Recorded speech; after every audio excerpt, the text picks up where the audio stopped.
Ladies and gentlemen, welcome back to the TeamLiquid StarLeague 4 day number 3 with myself, Day 9, and DJ Wheat hopping into a match that I would label as probably my top 3 most excited to watch matches, where we see one of my all-time favorite StarCraft 2 players, dignitas.SeleCT, going up against my brand new modern favorite player, CreatorPrime. So without any further ado, Marcus, I say we introduce those very players. In the bottom left, the second most handsome StarCraft 2 player only to his teammate Bling. It's going to be dignitas.SeleCT. And in the northeast position, as the blue Protoss, it is CreatorPrime. And I get, sorry. Bling is a gorgeous person. He is. It's true. You know what? The thing is I don't know that Bling can serenade you as well as SeleCT can. Oh, that is true. Among his abilities, including Dawn of War, StarCraft 2, and Warcraft 3, he's a talented singer, a karaoke superstar. He can dance, and he used to play the piano, which means he has very nimble fingers with which to navigate the StarCraft 2 keyboard. That's pretty much how I would describe it. In fact, I think it says that in his Twitter description, believe it or not. I last time I checked. But I'm SeleCT right now. Don't put me on this spot. I really,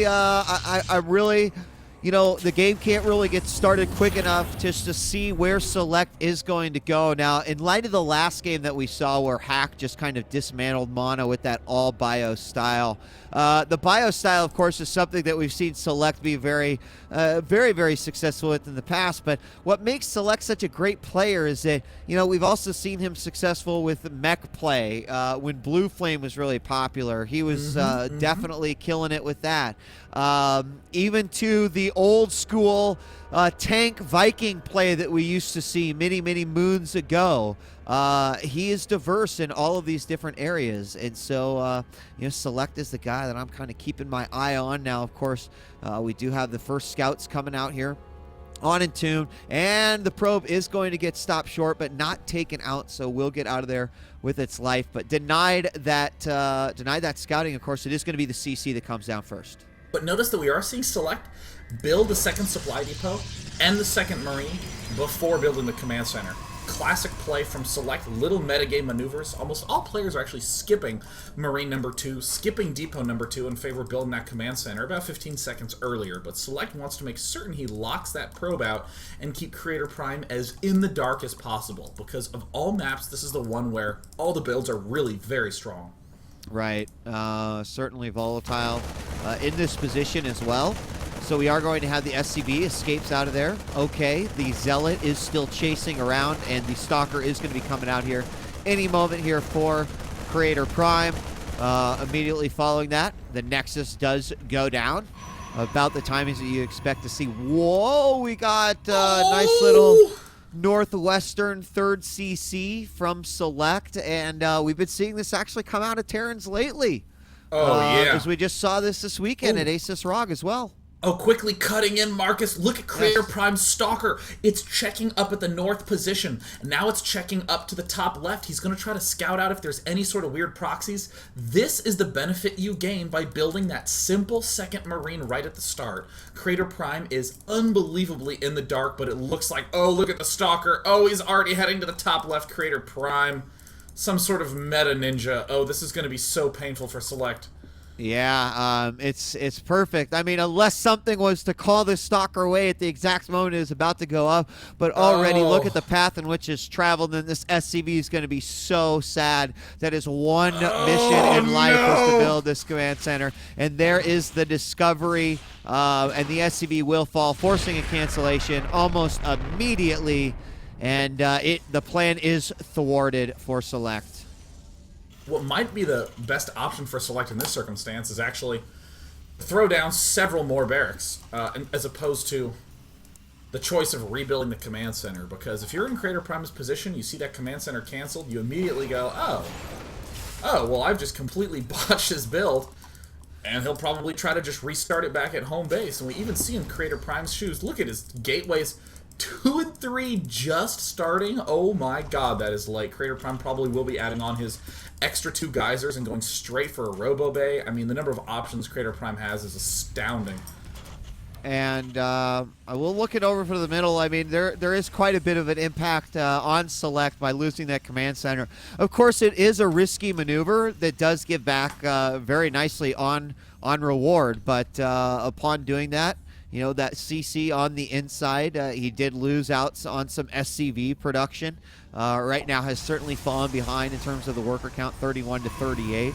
Not like massive, but certainly made a difference. Now, that third Nexus is going up for CreatorPrime, and I wondered if that wasn't one of the ways that he was going to go. Threw down the robotics facility, and then the Nexus is dropped. Still hasn't cleared out the rocks, but will this SCV move in and scout it? There's only this one Zealot here to try to stop it. This is going to be an interesting spot. This is sort of both players doing some freeform answering to one another. Creator going for the Nexus after he builds gateways 2 and 3 in the Robo. Can be a little bit of an unusual timing, but what's most unusual that CreatorPrime's doing is just getting all the gases right away and frickin' no units practically at all. What does he have in the unit station?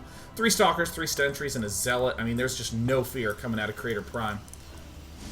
None, really. And having that expansion up could, you know, force Select into at least some, you know, some sort of response. The thing is that he's still only working off of the 3 racks. He's thrown up his double engineering bases, which are about ready to complete, and his starport has just started. So obviously there's a little while until he's going to be able to introduce drop play at all to the game here. And even once he does, I mean, I imagine that Creator's Gateway Army is going to be looking pretty good. There we see the robotics bay coming down.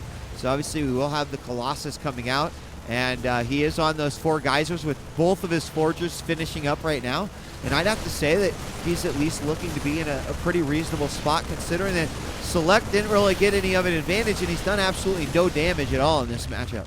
Yeah, I'm a little nervous about Select's position because you don't get 2 engineering bays at the same time because you're going for a 1-1 timing. You do it because you're going for a 2-2 timing.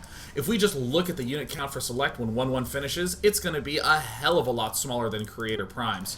But we see CreatorPrime is actually ahead in upgrades, so there's not a lot of windows for Select. He essentially is going to have to go for a maxed army versus maxed army style of play. And, you know, with the Colossus out, I'm not sure that's going to play very well here for Select. Extended Thermal Lance is coming, and we've got this first little squadron moving out. Splitting things up here to clear out the tower first and foremost. And is he going to catch? He's been really good. Select's been good about catching those observers so far. It seems like he's got a lock on this one. There's the stim. He's going in, and he will pick that one off, and that pretty much does blind Creator on Select side of the map. 3 additional gateways going down at the 3rd, but look at how healthy his economy is right now. 57 harvesters for Select, 69 for Prime. I wonder if he's got, you know, even with those additional gateways, does he still have a oh no, gets caught off guard, immediately roasts that front line Marine Marauder.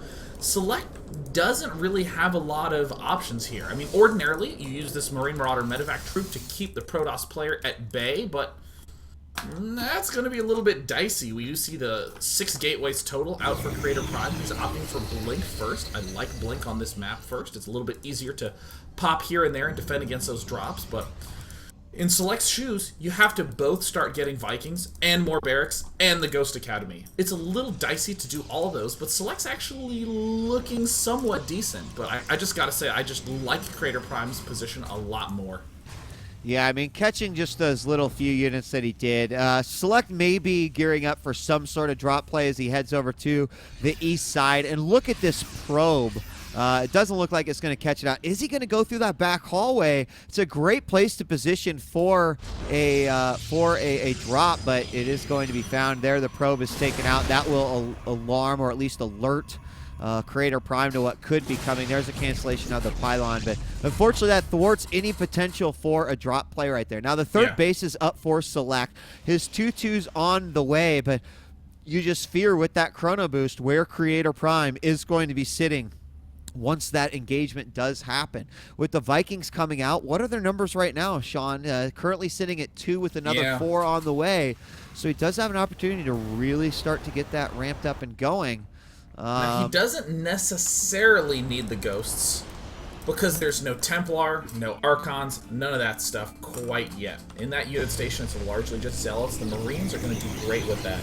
Ghosts will help a hell of a lot, but I bring this up because I'm worried that Select is going to have to engage before then. I mean, again, Select's entire setup is essentially going direct for the maxed army battle and trying to win with superior positioning. Select's, that is one of his strengths for certain. Creator, it's also one of his strengths, so yeah. it's going to be certainly a very tense few minutes as both players are now at 170, and it looks like Select is gearing up for the move out. He is. He gets a nice scan, sees a pretty good portion of the army, minus the few Archons that are about ready to join in here. But suddenly looking at that army, you got to be thinking, that's where the Ghosts would certainly come in handy. Still don't have any on the way quite yet as I take a look at the reinforcements. It's just the Vikings and the Marines coming in to play. And will we see Creator going in here? He's oh, wow. just hesitating is he a bit. Really gunning for it? I mean, the Marauders can act as somewhat of a temporary substitute if your Ghost count is really low. Eventually you'll want fewer Marauders, more Marine Ghost in that mixture. We see some poaching pylons coming up right now. The Warp Prism now going into the main base. CreatorPrime has now forced all of Select's army back. Oh, this is an atrocious spot to be in as Select. Yeah, I mean, Sean, look at this, the front of the base. Oh, everything does manage to get inside, which is pretty good for Select. He's got a great arc right here. Creator does move forward. In come the Vikings to try to get rid of those Colossus, and actually Select looking good, but now we're starting to see his forces deplete. Too many Stalkers. He had a pretty decent position, but now, even with the Colossus eliminated, this is such a good position for CreatorPrime. Oh, he could shut this down. Forced just enough shots to rip up that front line of Marine Marauder. Select had to pull back absolutely everything, completely underprepared for this Warp Prism, and despite Select's excellent late-game army compositions and his late-game army control, was just caught at the worst angle. His Vikings all at the back of his base instead of dealing with those Colossus. And he pushes in again at the natural, Sean. This is, again, just a dire situation here as the SCVs have been moved away. This army sits at the top, susceptible to a single force field. It's not really going to happen. In fact, all the force is going to be moving out. Great EMP does fall down, but with the reinforcements coming in these Zealots, the force fields will benefit Select a little bit, but he's holding on to dear life, and eventually this will be almost a swarm-like mentality as the Protoss makes his way. GG!